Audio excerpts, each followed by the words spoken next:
আসসালামু আলাইকুম বন্ধুরা, কেমন আছেন আপনারা সবাইকে জানাই শুভ সকালের শুভেচ্ছা ও ভালোবাসা। সবাই ভালো থাকবেন। আর আজকে হচ্ছে সপ্তমী, তো সবাইকে জানাই সপ্তমীর শুভেচ্ছা ও ভালোবাসা। সবাই আনন্দে কাটাবেন এবং সাবধানে থাকবেন। তো আজকে না আমার অনেকটা দেরিতে ঘুম ভেঙেছে, কারণ কালকে রাত্রিরে আমি, বাবাই আর আপনাদের দাদাভাই একটা সিনেমা দেখছিলাম, জিতের হচ্ছে যুদ্ধ বই দেখছিলাম বাংলা। তো দেখতে গিয়ে রাত প্রায় 2-2:30 বেজে গেছে। তো অনেক রাত্রে ঘুমিয়েছি। আর সকালবেলা উঠতে ওই 9:30 বেজে গেছে, 9:45। তো অনেকটাই লেট হয়ে গেছে। উঠে দেখি মিস্ত্রি দাদারাও কাজে চলে এসেছে।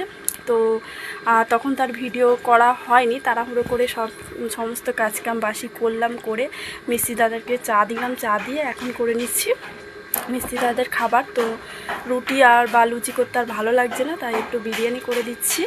তো মিস্ত্রি দাদাদের বিরিয়ানিটা দিয়ে দেবো, এখন চাপাচ্ছি। তো চলেন দেখাই যে কতটা হলো না হলো। তো এই যে এখানে ভাতটা আমার রেডি হয়ে গেছে, আর ওদিকে মাংস আর আলু একসাথেই চাপিয়ে। তো এই যে এখানে বসিয়ে দিয়েছি বিরিয়ানি।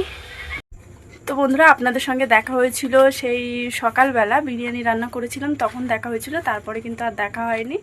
তো মিস্ত্রি দাদাদের খেতে দিয়েছিলাম, তারপরে ব্যস্ত ছিলাম যেহেতু কালকে থেকে আমাদের বিয়ে বাড়ি। তো মা, আব্বা, দিদিরা সবাই গেল, ছেলেও চলে গেছে। আর কালকে হচ্ছে বিয়ে, আজকে বিয়ের আগের দিন, মানে আজ ক্ষীর। তো এখন যাচ্ছি আমরা। আর এই যে রেডি হয়ে গেছি, এই শাড়িটা পরেছি। তো কেমন লাগছে শাড়িটা অবশ্যই জানাবেন। আর এই যে ঘোড়ার টাকা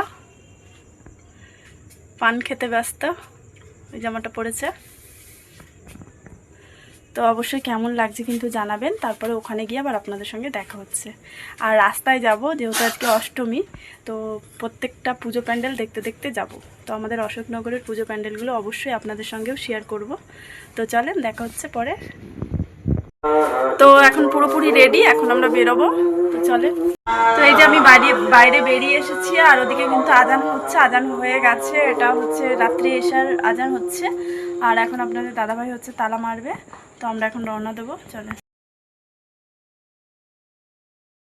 দেখাই ব্লু কালারের একটা শার্ট পরেছে,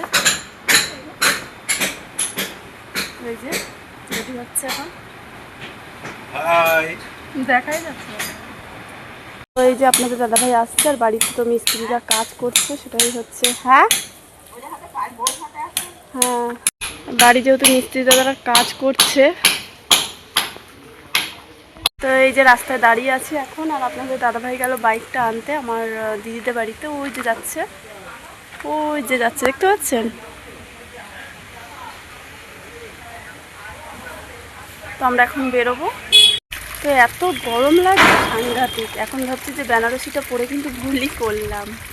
আর এই যে বাড়িতে কিন্তু একদম কেউ নেই, বাড়িতে তালামারা, শুধু মিস্ত্রি দাদা দুজন হচ্ছে কাজ করছে। বাড়িতে কিন্তু পুরো তালামারা, এই যে চাবি। তো তারপরে আমরা চলে এসেছিলাম, মানে বরযাত্রী হিসেবে বিয়ে বাড়িতে চলে এসেছিলাম। সেখানে এসে এখানে পকোড়া, ফুচকা, তারপরে কফি স্টল ছিল, সেসব একটু একটু করে সবাই মিলে খাওয়া হলো। আর প্রচণ্ড গরম হচ্ছিল। আর এখানে এই যে মেনু কার্ডটা দেখেন কত সুন্দর লাগছে, সেটাও একটু আপনাদের সঙ্গে শেয়ার করে দিলাম। আমি, বাবাই আর আপনাদের দাদাভাই একসঙ্গেই বসেছিলাম এক টেবিলে, আর আব্বারা দিদিরা অন্য জায়গায় বসেছিল, যে যেখানে ফাঁকা পেয়েছিল সেখানেই বসেছিল। আর সিম্পল সাদা ভাতের মধ্যে সব মেনু ছিল, বেশ দারুণ লেগেছিল আমাদের। তারপরে আমরা খাওয়া দাওয়া শেষ করে বাড়ি চলে যাচ্ছিলাম। তো রাস্তা দিয়ে ভাবলাম যে না, পুজো মণ্ডপগুলো একটু দেখতে দেখতে যাই। তো সেটাই করছিলাম, পুজো মণ্ডপগুলো দেখতে দেখতে যাচ্ছিলাম। এক একটা মণ্ডপ কিন্তু দারুণ দারুণ দারুণ সুন্দর হয়েছে, আমার তো খুব ভালো লাগছিল। আর আমি একজন মুসলিম, আর আপনারা একটু বলবেন তো যে মুসলিম হয়ে কি অন্য ধর্মের এইসব প্যান্ডেল বা অন্য কিছু দেখতে নেই। এই একটা আমাদের কাউন্সিলর দাদা একজন, তার বাড়িতেও এসেছিলাম, উনি প্রসাদ দিলেও খেলাম। তা প্রসাদ কি খাওয়া যায় নাকি যায় না, কিন্তু আমি তো খেলাম। আমার কাছে এটাই মনে হয় যে মন ভালো থাকলে সবই ভালো। আমার কাছে সবার আগে কিন্তু মানুষ। তো আপনাদের কাছে কি মনে হয় সেটা কিন্তু অবশ্যই জানাবেন। আর আজকের আমার এই ভিডিওটা যদি আপনাদের ভালো লাগে অবশ্যই লাইক করবেন, কমেন্ট করবেন এবং শেয়ার করবেন, আর সাবস্ক্রাইব করে আমার পাশে থাকবেন। আসসালামু আলাইকুম।